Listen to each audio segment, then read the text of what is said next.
I wanted to explain something. A lot of people don't realize this. A lot of the younger people who listen to the podcast, but this really shows you the fraud that went on in the government. Because up until 1965,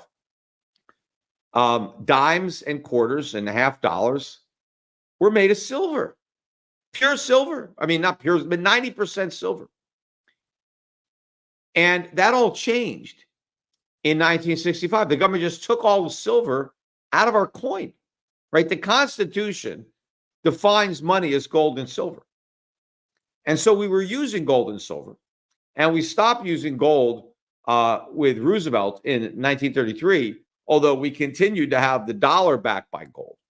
But American citizens no longer walked around with gold coins in their pocket the way they did from the birth of the Republic until the Great Depression. But they still walked around with real silver in their pockets. So we still had money made of silver, because the dollar, we had a bimetallic system where the dollar was legally defined as a particular weight of gold and a particular weight of silver. So if you had a certain quantity of silver, that was legal tender as a dollar, right? And a certain quantity of gold. Well, we never amended the Constitution to change that, but the government just took the silver out of our money. And it was really counterfeit. Look at what they did. I don't have, the change with me. But if you look at a dime, if you order one of these junk bags, when you get your coins, because it's hard to find these coins in circulation. I remember when I was a kid, when I was like 10 years old, 12, 15 years old, every time I got change in the store, this is in the 1970s, I would look at the change and I would turn it on its side and I would look. And if I didn't see any, orangey reddish color, the copper, if it was all silver, then I knew I had a silver dime made of real silver or a quarter. And so what did I do? I kept those, right? Gresham's law. Bad money chases out good money. What I did is I would take the real silver and keep it in a little jar, and I would spend all the copper clad. Now you never find real silver money because enough people have seen them and taken them out of circulation. So they're gone. But what the government did is they took a copper and they coated it with nickel, and they made the dimes and the quarters and the half dollars look like the ones that were made of silver. But they weren't made of silver. So they're counterfeit. If the government made an honest dime, it would be made of all copper, just like the penny, which, of course, the penny is not made of copper anymore either. Starting in 1981, they started to make them out of zinc. But in 1965, the government was making a true copper penny, and it was making a dime that was also made out of copper. Now, they put a little bit of zinc on it to make it look like it was silver. Why did they do that? Because if they made an honest dime, which was pretty much all copper, and the public saw this dime that was actually smaller than a penny, why would anyone believe that a small piece of copper was worth more than a larger piece of copper? In fact, 10 times as much, because the dime is worth 10 pennies. Well, how can 10 larger pieces of copper be worth less than one small piece of copper? You see, when it wasn't a small piece of copper, when it was a small piece of silver, well, that made sense because everybody knew that silver was more valuable than copper. So you needed a lot more copper to get some silver. But if you try to pass off a dime that was actually made out of copper, the Americans weren't dumb enough to accept it because they would know that the dime was not worth as much as a penny when they're all made out of copper. Because what made a dime was that it had a dime's worth of silver, which was 1/10 of a dollar's worth of silver, right? That's why it worked. But if you try to give somebody a smaller piece, that they're going to see right through it. So it's counterfeit. The government tried to make a dime out of copper to look like a dime that used to be made out of silver. So they coated it with a little zinc That's what they did. That's fraud. And they made it even worse. If you look at a penny, and that's true today, grab a penny, out of your pocket and turn it on its side. You'll notice that it's smooth. Now look at a dime.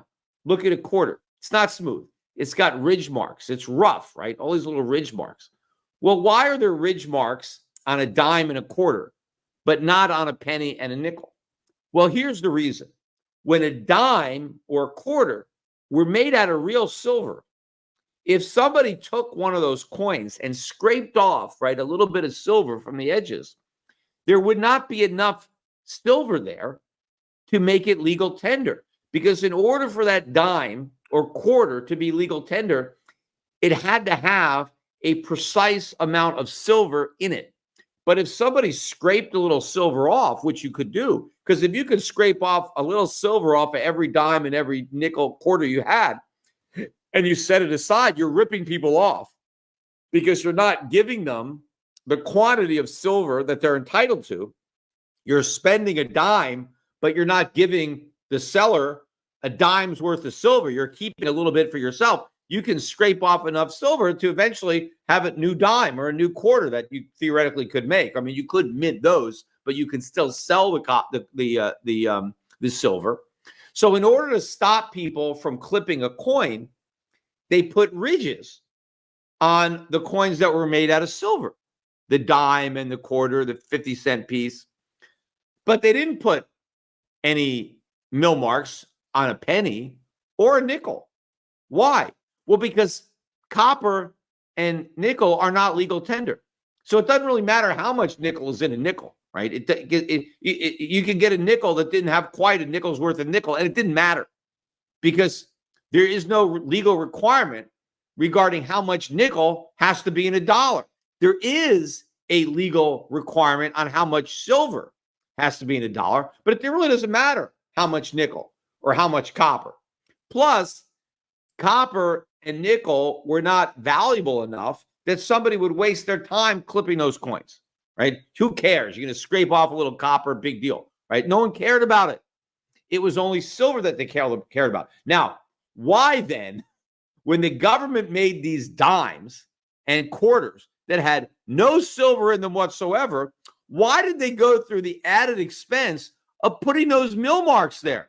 Why not just make dimes and quarters with these smooth edges, just like pennies and nickels? Because they were counterfeiting the coins. You see, early on, they didn't tell anybody that they took the silver out. They wanted people to think that the dimes and quarters that they were getting were still made out of silver.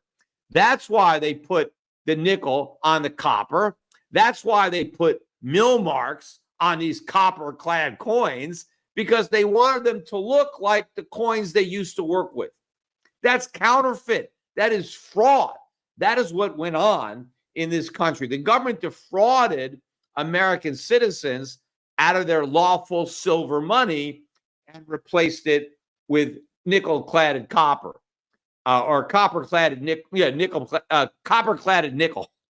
But that's it. Now that we don't even have that, now it's zinc or whatever, and they keep diminishing the metal. Eventually, it's just going to be maybe plastic that they're going to make the coins out of. If they keep making them at all, they'll just stop making them completely. I mean, they're losing money, obviously, on the penny, even with zinc in there. But zinc prices are going up. Nickel prices are going up. The value of the money is going down. But the point is that this was all a big fraud. But when you